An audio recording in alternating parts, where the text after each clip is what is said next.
right? Any question on those leadership levels? No, sorry. Fantastic. All right. So, if you did your advanced rating, you will have seen this before, all right? And you're going to see this pretty much at the rest of the cycle at the end of every slideshow, all right? We're going to apply the lessons that we're learning and how they are represented inside the LRM, all right? So, I'm going to start with attributes. All right, first attribute is character.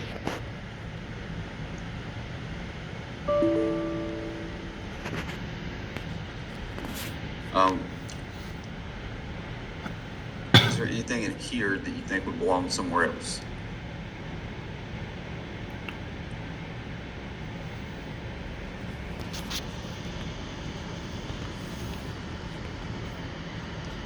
I think maybe discipline could also apply to presence. I think it kind of adds to your presence as well. So. All right, I agree, right? Military bearing, being able to hold the military bearing is your discipline, right? That just shows your character, shows that you are willing to be disciplined, and showing that your presence meets that leadership model, right? Meets your leadership needs.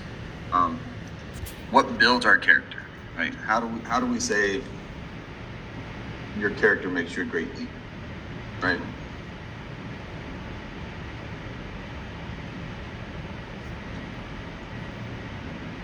So it starts with our base, your base values. So we have our Army values, and those are instilled in you from day one of basic training, right? You know, leadership, right? Loyalty, duty, respect, right? You've got to have those. Now, does everybody come in the Army having those? No. No, sorry. I think they can at times, depending on how they were raised. Maybe not particularly those exact ones, but the foundations for them may have been taught during like childhood and stuff. Yeah, we have our basis of exactly how we're raised. It could be your religion, it could be your community. You know, it depends on the environment of which you grew up in. It's going to establish your values. Now, if you have an individual who does not value human life, do they have the potential to be a good leader? No, Sergeant. No, I don't believe so. If they don't value human life, then they don't value their own life, and they're more prone to put other people at risk in addition to themselves. Right? People who often do not value human life actually value their own life more than others. Right? It's them against the world, and they're going to do whatever it takes to get on top, stay on top, stay alive, whatever it is. And as a leader, we should be practicing servant leadership, right? We'll get into that later in the week, but it's what we should be doing. We should be serving our soldiers, right? I'd rather be the doorman, number one man going in, than I would for my soldiers, right? I'd rather take that heat than them. Right? We take that heat on the red carpet for our soldiers all the time. They make a mistake, they need something, who do they go to? Right? They go to you, or they should be going to you, right? You're the one who's going to bat for them. And that's what we need as leaders is people with good value, good morals, who are willing to do that and not sacrifice their soldiers to get a better head in their career. And, of course, warrior ethos, service ethos, and humility. Right? We all know leaders who, back in my day, I was top dog. I did all this. I've done all this. You should listen to me, right? Does that mean you should listen to them? No, Sergeant.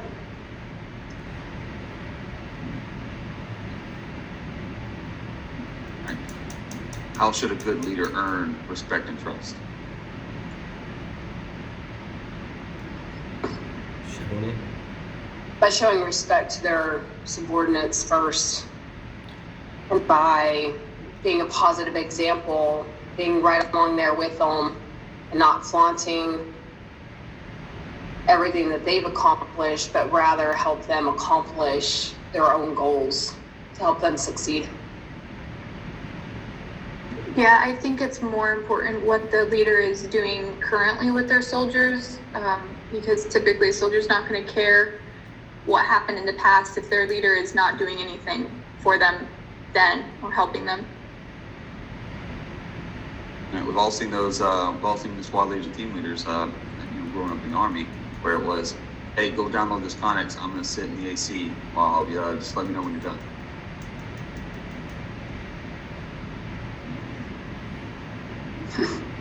Is that right or is that wrong? That's right, That's Sergeant. wrong. That's right. It's wrong, Sergeant. Well- That does happen. Right, yes, that's what I meant, Sergeant. It's definitely wrong, but it does happen. It happens, and it still happens. Still happens today. Why? Why does it continue to happen? Because their leaders before them treated them treated them that way. So when they became leaders, they wanted to be able to have that same goal of okay, I'm now a leader, so I don't have to do the grunt work anymore. I mean, yeah, I can chime in on it. That's basically how everybody feels when they reach a certain level. It's like, all right, I put my time in. Now I don't have to do that anymore. It's somebody else under me that can do that, so I have to do it. Right? But does that mean that you put in enough time? Does it mean that you don't have to do that anymore? Right? What shows you more of a leader? Someone who tells you to do something and then sits, or someone who says, "Hey, let's go do something." Someone that says, hey, let's go do something. I'm very avid about that. I have a mentality inside my leadership style. All right, my soldiers want to work for me. They don't have to work for me.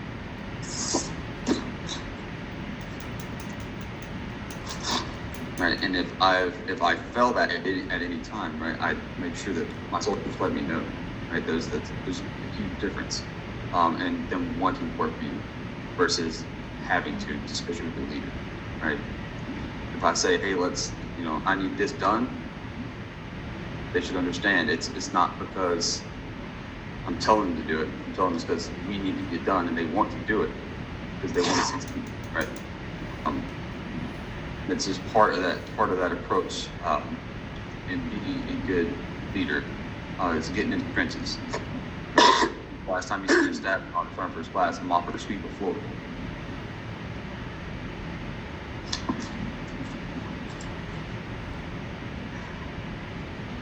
Right. Here at the academy, we don't have soldiers. we have very few lower enlisted individuals at all. I think the lowest one is an E5. So you can bet that everybody wants to look at each other like, well, who's going to do the cleaning today, right? And they look for the lowest ranking individual. Especially when you go to the main building, right? Everybody that's on first class, right? So why is it that we think rank comes with, not having to do stuff, right? Everybody says rank has privilege. It does. Absolutely, rank has privilege. But at the same time, it doesn't mean you are privileged. It means you should still do what you did to get there.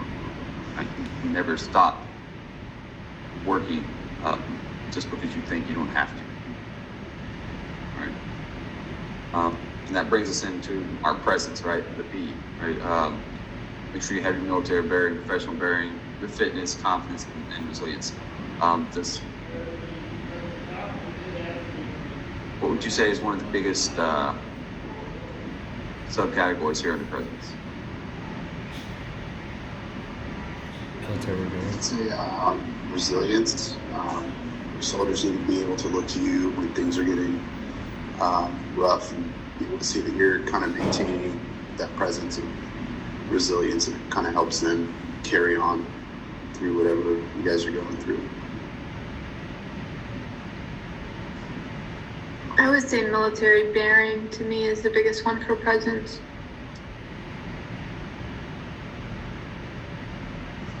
I would say confident. If you aren't confident in your actions, no one is ever going to trust that you know what you're doing or that you can demonstrate you're resilient or have a military bearing or anything like that. I would have to agree also with confidence. The others can be learned or educated. But if you don't have confidence, no matter how much training you do or how much you try to read and get your bearing, it won't count for nothing if you don't have the ability to back it. Like, we've all seen those leaders, right? That say, everybody's waiting on the word. Like, all right, well, let me go get with the platoon sergeant. Let's get with the squad leader, and we'll see what else we got going on. I don't want to release you guys, and then get in trouble for it, right? I see that every day, Sergeant. Are they showing the confidence in their leadership ability, in their command, right? Those who cannot make a decision because they're not confident in that decision. They're not confident in themselves to make that decision. They want someone else to tell them that it's okay.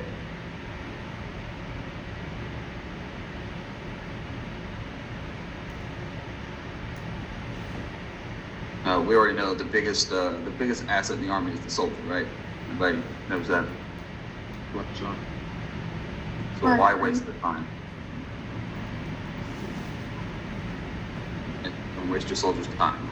Right? Fitness does play a role in presence, sergeants. I'm not saying that you've got to be the 300 PT, guy, gal the entire Army career. All right, track. But if you look like you're a jelly roll away from a heart attack, we have an issue. All right, a very big issue. When you look at a leader who is in shape, right, that you can just tell by looking at them that if they needed to run 2 miles to evac casualty, they could 100% do it.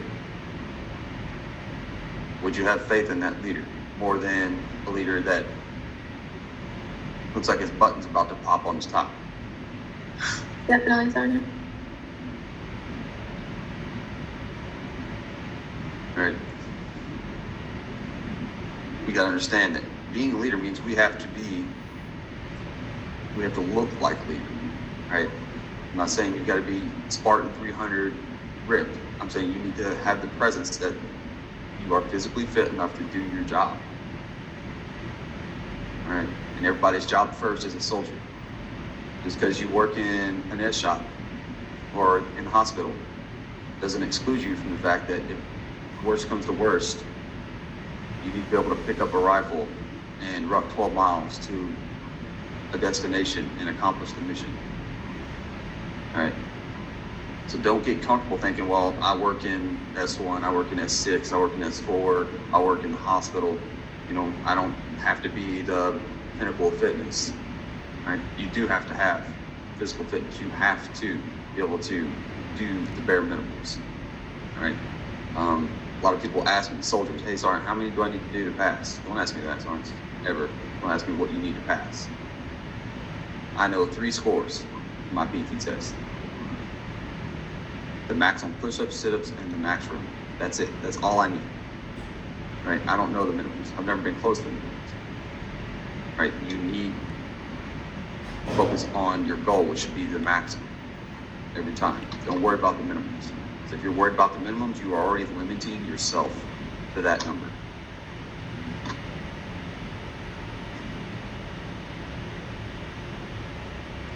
Does everybody kind of agree with that? Roger, Sergeant. Right. If you understand, if you know you have a problem with fitness, you need to fix yourself. Right. Not those who are, hurt and stuff like that. I understand injuries that are myself, but those who aren't hurt and just are barely scraping by, right? You need to fix yourself. You need to fix your soldiers if you have soldiers like that. Right? It needs to be done as soon as possible. The Army's going to find a way, right? When the ACFT starts, right? Don't think just because there's no PP tests account for, until the next ACFT kicks in, all right? This is your alibi time to get to where you need to be. It's not time to slack off, right? And we already know that people are already slacking off. All right, off my soapbox.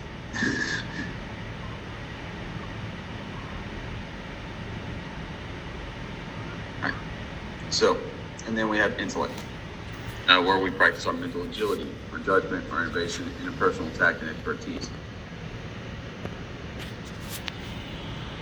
That one's self-explanatory, right? The only one is, maybe interpersonal tact, right? What is interpersonal tact?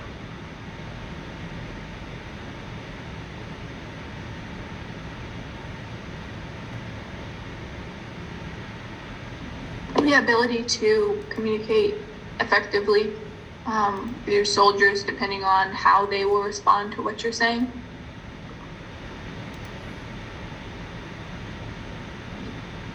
Okay. Yep. You got to be able to talk to your soldiers. Absolutely. Get the mission across. Get the objective. Give them that task purpose and motivation. All right. Now, what else do we use interpersonal tact for?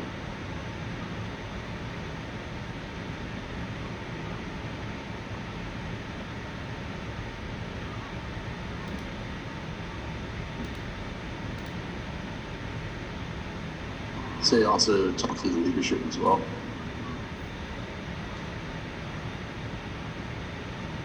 Absolutely. You got to voice your concerns, but you got to do it tactfully, right?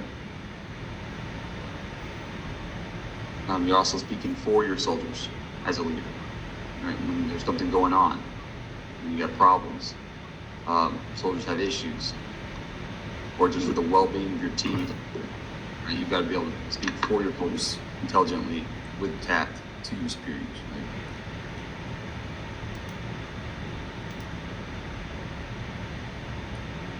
And then we have our competencies: leads, develops, and achieves. Right. Under leads, what would you say is one of the biggest subcategories? I'd say communication. Sergeant.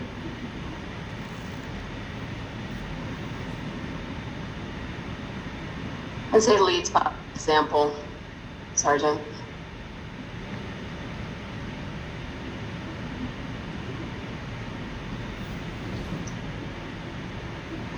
I'd have to agree with leads by example because it kind of covers everything under that one term. Sort of.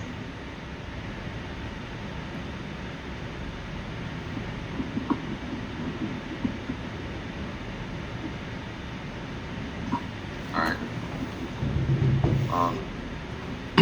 I semi-agree with that. Leads by example is definitely something that we need to strive for, right? What does leading by example do for us?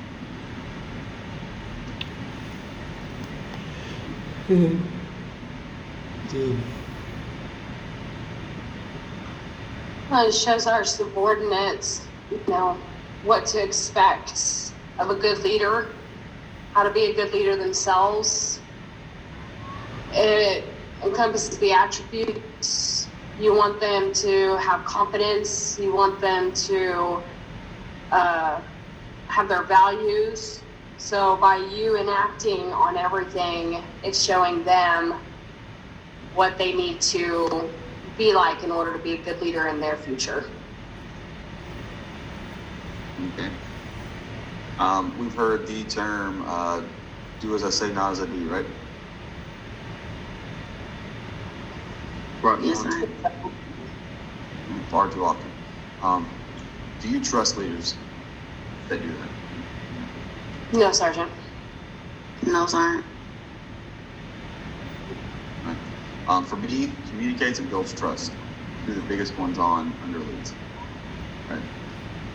Because if I can't build their trust and I can't communicate effectively, I'm not leading them. All right? I'm not extending my influence.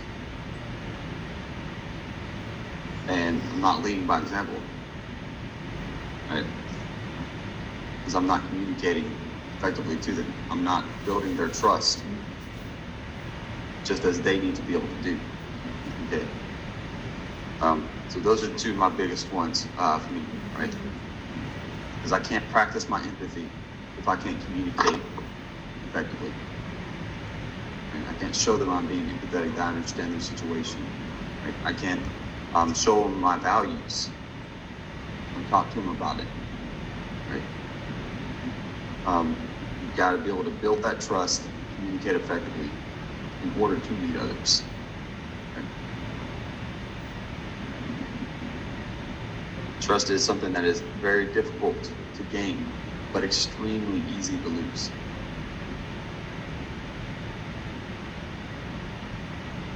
All right, so that's one of those things you gotta stay on your toes about. All right. All right, my failure for the day, right, is being late. That does not build trust. Right?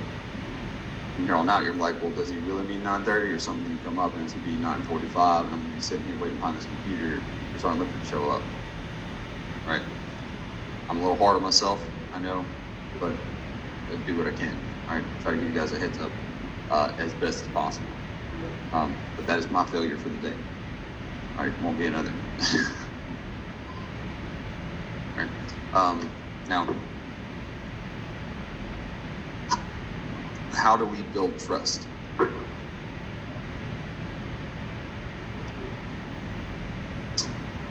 By showing our subordinates that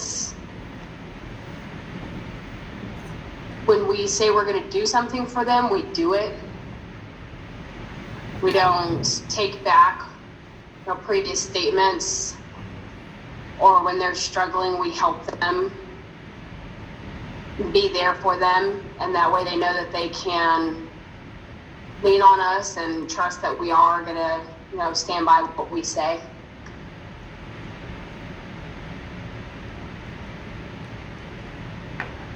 All right, so if a soldier calls you at 2 a.m, are you picking up the phone? Definitely, Sergeant. Roger, sir. If I wake up to it, Sergeant, I'm not gonna lie. I would like to say that I would answer that phone call, but they'd probably have to try calling me more than once.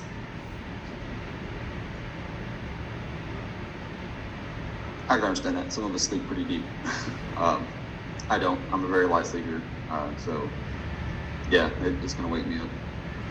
But that's the thing, though. When do you turn off being a leader? Never. It never turns I off. don't think we do. I don't think it turns off, Sergeant, but I think you have to prioritize. You have to be able to balance your personal and home and family life with that of your soldiers. And be able to care for them, but at the same time, not let that overtake you to a point that it breaks down your other personal relations. I believe that you have to have a balance. You have to know that, okay, at any given time, something can happen to your soldiers. So with that being said, like, I'm a light sleeper as well, so me having soldiers, something was to happen, they call me, yeah, I'm gonna pick up the phone. But I don't ever stop being a leader because it's a job. It's like when you're at work, you're working those hours, that's your job. But like for me, I have kids, so when I come home, that's my second job. They're looking up to me as being a leader for them. So being a leader for me is a part of who I am. So it never stops for me. Oh, believe me, I understand that. Right? Kids, joys of life, I'll tell you. Absolutely. It never shuts off, ever. It never shuts off. I got a lot of stories because I've been in a lot of fun units, Lawrence, a lot of fun units. But at the end of the day, these soldiers know they can call me if they need something, right? If they need me, they can call me. I don't ever limit them to say, hey, I better be, your last call. If you call me, you better have exhausted everything. Okay? So I understand how it is. the last thing they want to do is call their NCO and ask for help. Right? That's the last thing they would then say, hey, Sergeant, I'm drunk, I'm lost, I don't know where I'm at, can you come help me? Right? Is that something you want to admit to your leader? No, Sergeant. No, Sergeant. Right? But if they call you and they tell you that, it's because they trust you. They trust you to help them, right? If there's one call I can make for someone to help me, it's going to be the person I think is going to help me the best. Whether that's quick, whether that's most efficient, whatever it is, right? It's going to be that person. That's the person you need to be able to be. But you also, at the same time, have to balance that family life, right? I don't drink. I quit drinking. But when I did drink, if I'm stone cold drunk, can I help my soldiers on a weekend? No, Sergeant. No, Sergeant.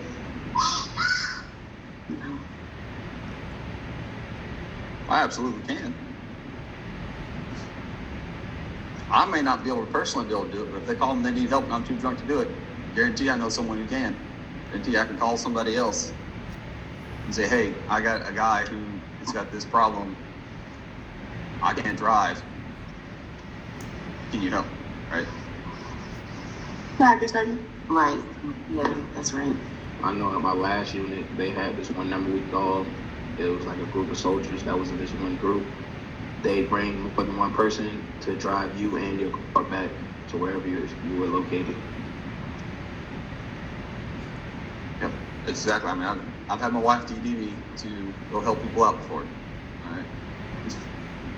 She doesn't drink. Just one of those things. I've had my kids in the back of the truck when I was sober. Hey, all right. To go help people out.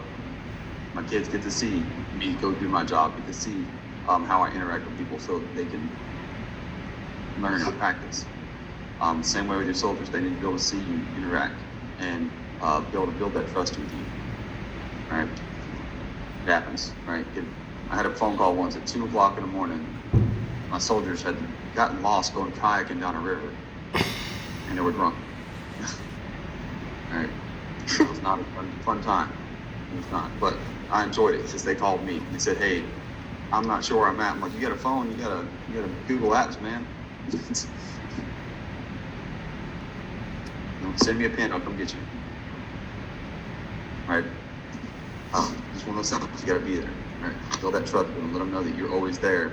I'm not saying that you should be standing by your phone waiting on a call. Right? Have a life, enjoy your life. Okay? But just know you being a leader never stops, ever. Right? Develops, prepare yourself, creates a positive work environment, right? Positive environment, develops others and stewards the profession. All right. How can we create a positive work environment?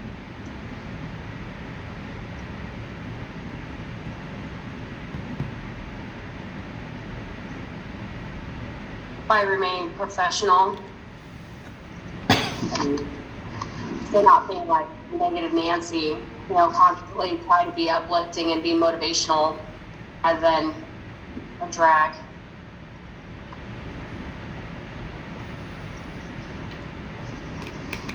I think one thing as well is just allowing open communication between you and your soldiers so they know that they can talk to you if they need to and you don't get on them when they tell you certain things.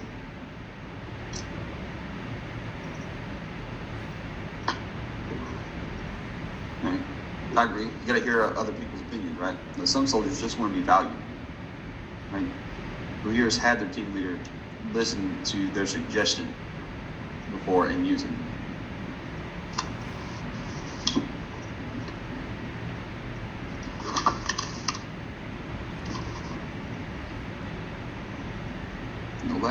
Nobody suggested something to the team leader and they was like, oh, that's a good idea, let's do that. That doesn't normally happen where I work in the lab. That's a bit of an issue we have. I'd say when I was in Ranger school, there was a lot of that. there's a lot of guys who were put in leadership positions, and they either didn't know exactly what they were doing, or were just in a position where there was somebody with a little more experience who had done it before and was like, hey man, like you should think about doing it this way. But as far as work, not necessarily. Right. When you listen to your soldiers' suggestions, you take them. You actually take them to heart. We'll say, if they're good, you use them, right? If they're not good, you're not supposed to say that's stupid. Why would I ever do that? Right? You're not creating a positive work environment. You say, okay, well, if we do that, then what about this? Right? Bring up. We always give a compliment followed by some critique, right? Make them feel like they won something, and then kind of throw that little critique in there, saying, I like it. It definitely helps with this scenario, but what about this part of it, right? It's going to help them problem solve. It's going to practice their mental agility, right? Their critical thinking, and it may bring them to the light that, okay, never mind, your way kind of fits what we need to do, right? Or their way's better, and we use it. But it gives them value, it makes them feel heard, right? It creates that positive environment that you are there and listening to them. It's not a dictatorship. Right? Sergeant, I do have a question about that. My leadership tends to think of when we bring up suggestions as complaining about the way that a current system is. Is there a specific way that you would suggest bringing about suggestions? So there's a big difference between complaining and constructive complaints, right? We get into that later in the course, but I can semi-address that now, right? It's all in your interpersonal tactics, let's be honest. If there's something that you feel could be improved on, you bring up the issue, but you have to bring a solution, right? And that solution has to be able to be verbalized into a form that they'll accept. Sometimes leaders don't want to be told that there's a better way and that their way is not perfect. So when you're delivering your message, you're delivering your suggestion, you need to make them feel like it was their idea. Right, Sergeant? All right. I understand that's hard. That's definitely an advanced task to do. However, once you master it, you teach it to your soldiers. All right, and they'll use it against you. You're like, why did I even teach you this? But there's definitely ways to do it. But at the same time, we're at the academy. We'll never badmouth anybody's leadership. We're not badmouth anybody's unit except for task force. It's just a joke. Anybody from the task force in here?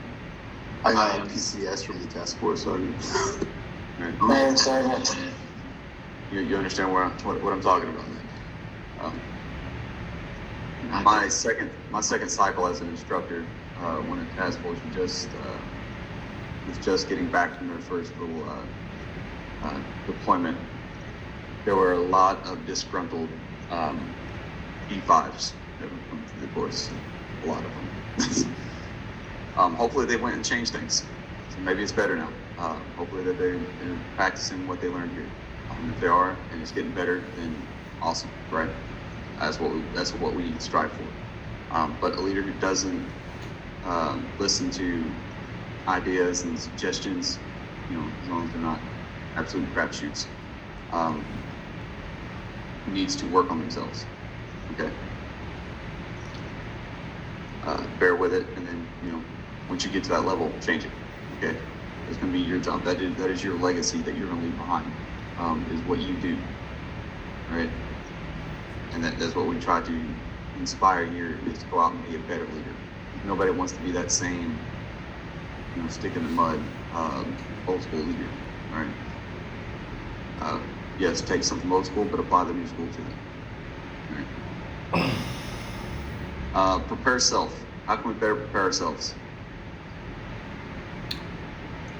Make goals. learning from our leaders now?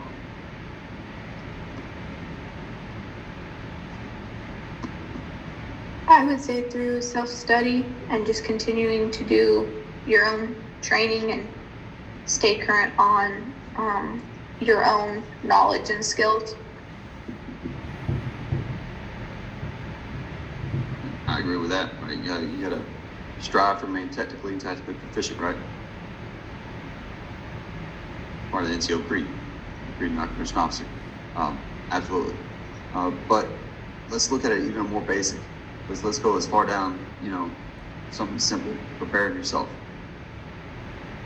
That is showing up to work on time, in the right uniform, right? Shaved in the morning, for those after shave. It's making sure you're prepared for the mission. Make sure your soldiers are prepared for the mission, right? If the soldiers look at you and like, wow, he's just not organized, he doesn't know what's going on, did you prepare yourself?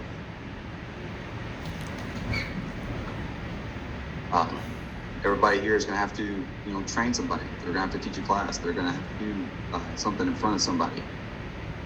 If you think, oh, I know what I'm doing, I'll be all right, and you just wing something, your soldiers will be able to tell that you did not prepare yourself for that lesson. So you've got to make sure that you're doing your studying, prepping your equipment, right, and make sure that you know what you're doing to make sure that you are prepared. Start at the basics, work your way up. Develop others and stewards of the profession. All right, what is a steward of the profession?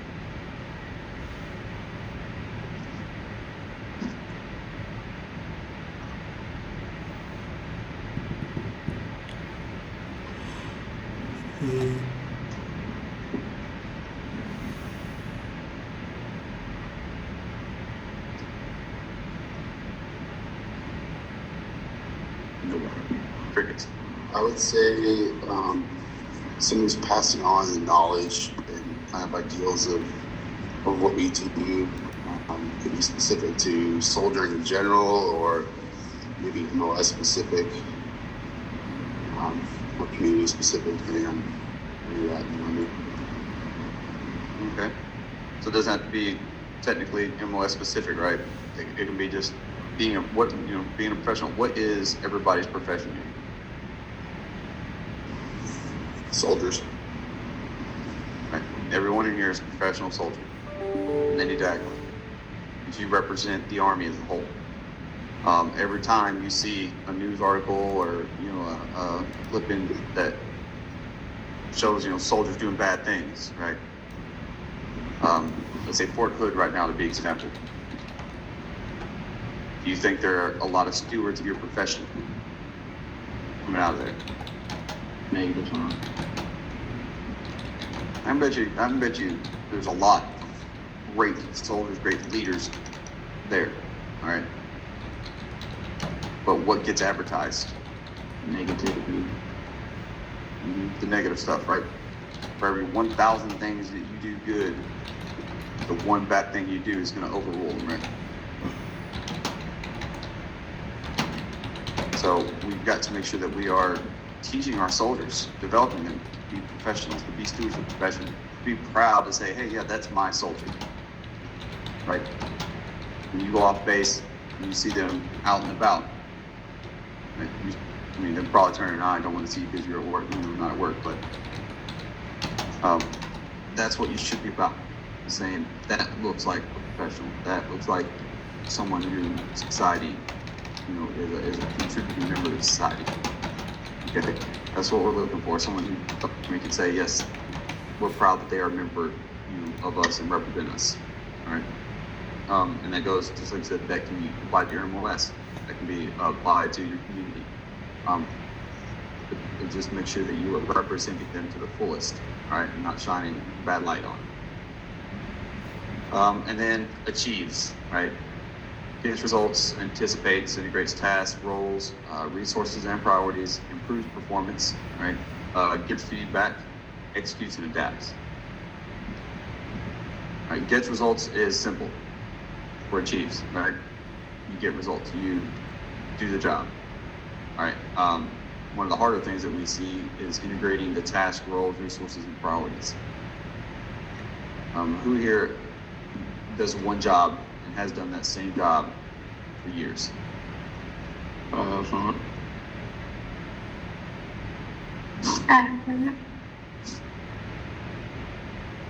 Is there someone that's a peer that does a different job that you don't know how to do? Because no one ever showed you how to do it and expects you to do the same job over and over again?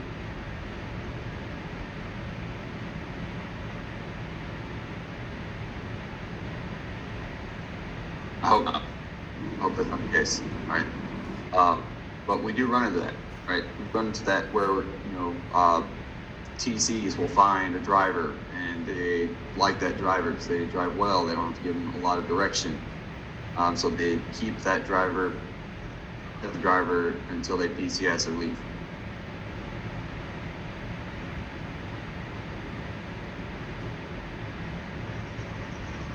Right.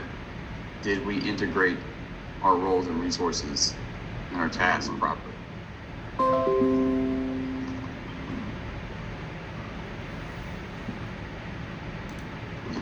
No, I So, don't think.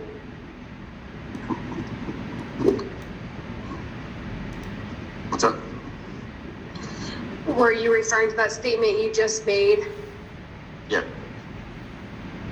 Then I agree with her. No, I don't think it was used at all properly. What happens if that driver, say, gets a DUI and now can no longer drive, gets in trouble, goes on leave, gets injured? You don't have a driver that's been trained and knows how to do the basics, right? So now you're at mission failure because you didn't integrate the tasks and roles. You didn't let somebody else train and put him on something else and develop them as a gunner, develop them as a dismounted team leader or dismount or whatever it is that your job requires. All right, you've got to integrate those roles so that one person doesn't make or break your team. At no point should you say, no, you can't go to school because we've got a field problem coming up or we're going to JRTC and we can't do it without you.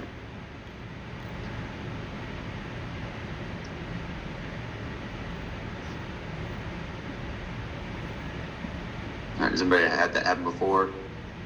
I have. Yes, buddy. I mean, yeah, it makes you feel nice. Oh yeah, I'm really important. But at the end of the day, yeah, you're important with every other member of the team. All right? You've got to make sure you're cross-training. Make sure everybody knows how to do everything. So that way, if someone does go down, there's someone there who can step up and do that job. All right? Just like your senior specialist should know your plans. They should know your job. All right? The person that you're grooming should be the whole team. But to take over your position. So that if you go down, the team's not left without a leader. All right? Then they go straight to the storming phase and start power struggling who's going to become the next leader, right? By doing that, though, you're going to improve performance because everybody's going to know what each job consists of. Everybody's going to know what each task consists of. And they're going to be able to take that and help each other, right? They're going to say, oh, have you done this yet? No. All right, here, I'll help with that while